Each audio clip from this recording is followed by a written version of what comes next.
Channel पे नए आने वाले दोस्तों से गुजारिश है हमारे चैनल को सब्सक्राइब करें और बेल के आइकन को ज़रूर दबाएं ताकि आने वाली हर नई वीडियो की अपडेट आपको मिलती रहे। बिस्मिल्लाहिर्रहमानिर्रहीम।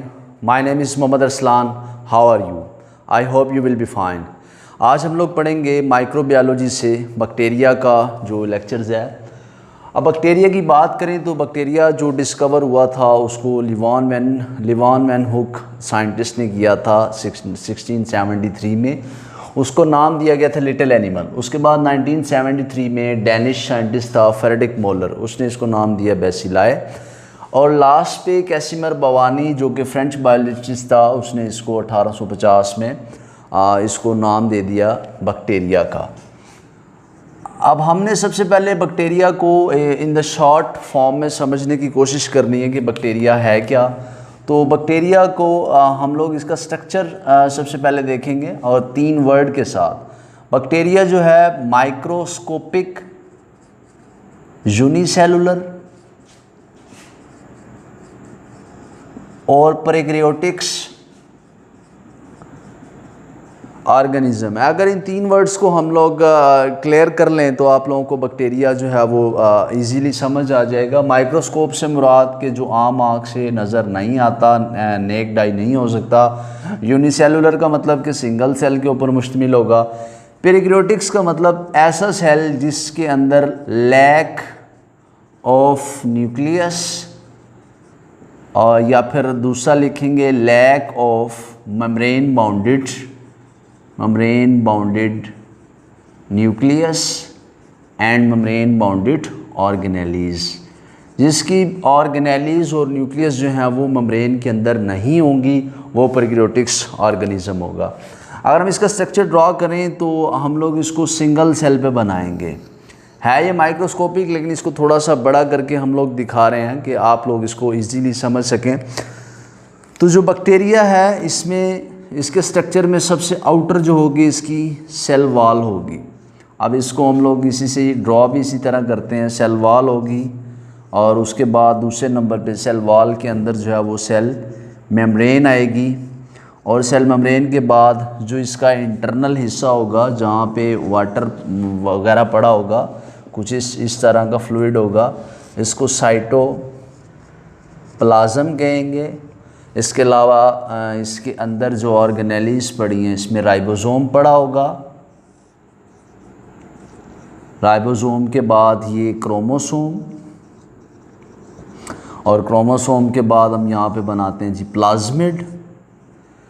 और उसके अलावा भी चीज़ें हैं, साथ साथ में आप लोगों को इसके बारे में बताता भी चलता जाऊं कि जो बैक्टीरिया है इसकी जो सेल वॉल है ये इसकी सबसे आउटर कवरिंग होगी।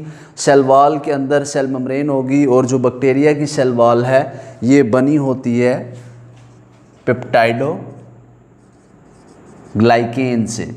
पेप्टाइडोग्लाइकेन यानी कि ये शुगर से और प्रोटीन से, यानी कि कार्बोहाइड्रेट और प्रोटीन से बनी होती है।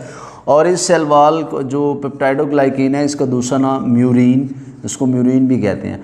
आप लोग इसको सिर्फ जो है 2-3 लाइंस में लिखते जाएं, इसके सारे पॉइंट तो आप लोगों के कवर होते जाएंगे। उसके बाद बारी आती है जी सेल मेम्ब्रेन की। सेल मेम्ब्रेन क्या है? अब सेल मेम्ब्रेन आप बताएंगे कि इनसाइड द सेल वॉल जो है वो सेल मेम्ब्रेन आ जाएगी, इसको प्लाज्मा मेम्ब्रेन भी कहते हैं। और ये लिपोप्रोटीन से बनी हुई होती है, जिस तरह की आम कॉमन जो है हम लोग सेल के अंदर भी पढ़ के आए हैं कि वो वाली लिपोप्रोटीन होती है।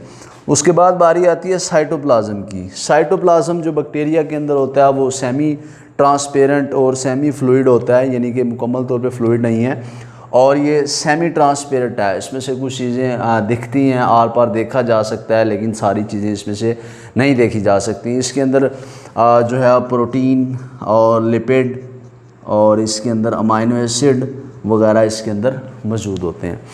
उसके बाद बात करते हैं जी हम लोग क्रोमोसोम की। क्रोमोसोम बेसिकली बैक्टीरिया का न्यूक्लियस ही कहलाता है। न्यूक्लियस इसलिए नहीं कहते क्योंकि ये मेम्ब्रेन में बंद नहीं है। अब जो सारे की सारी कंट्रोलिंग है, जो सेल को कंट्रोल कर रहा है, वो इसका क्रोमोसोम कर रहा होता है। और क्रोमोसोम जिस जगह पे पड़ा होता है, फॉर एग्जांपल इस जगह में क्रोमोसोम पड़ा है, आप इस जगह को न्यूक्लियाइड बोलेंगे कि ये जगह जो है ये न्यूक्लियाइड है। इसके बाद बारी आती है जी प्लाज्मिड। प्लाज्मिड क्या है?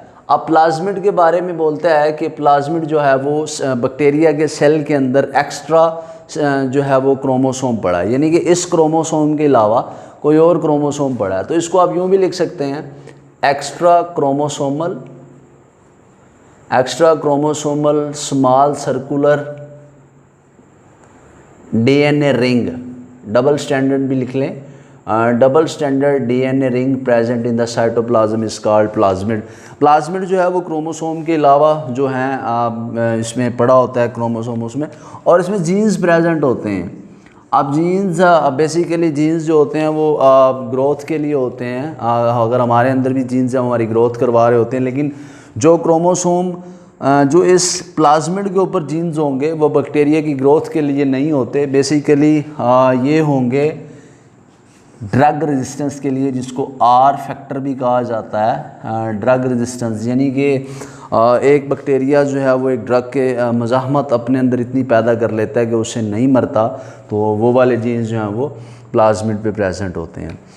उसके बाद बारी आती है जी इंक्लूजन बॉडी। इंक्लूजन बॉडी का आप लोगों को बताता चलूँ कि बैक्टीरिया जब स्टारवेशन में होता है, इसको खुराक नहीं मिल रही होती, कोई चीज़ इसको भूख के दिन चल रहे होते हैं, तो इसके अंदर लिपिड और प्रोटीन वगैरह ये स्टोर कर लेता है ताकि कहत के दिनों में उसको इस्तेमाल करता है। दैन उसके बाद पिल्लाई बेसिकली जो है बैक्टीरिया का रिप्रोडक्टिव पार्ट है। ये 3 काम परफॉर्म करता है। अगर हम इन तीनों को यहाँ पे लिख लें तो ज़्यादा बेटर रहेगा कि बैक्टीरिया का जो पिल्लाई है, एक तो ये रिप्रोडक्शन के अंदर बैक्टीरिया की हेल्प करता है। नंबर 2, ये होस्ट सेल के साथ अटैचमेंट करता है। होस्ट सेल से मुराद जिस सेल में जाके अटैक करना हो उसके सेल के साथ जिस जुड़ा जाता है, होस्ट सेल के साथ वो इस पिल्लाई के थ्रू जुड़ा जाता है। तीसरे नंबर पे बैक्टीरिया का एक cell, bacterial cell to other bacterial cell, जो अटैचमेंट होती है वो भी इस पिल्लाई की मदद से ही होती है।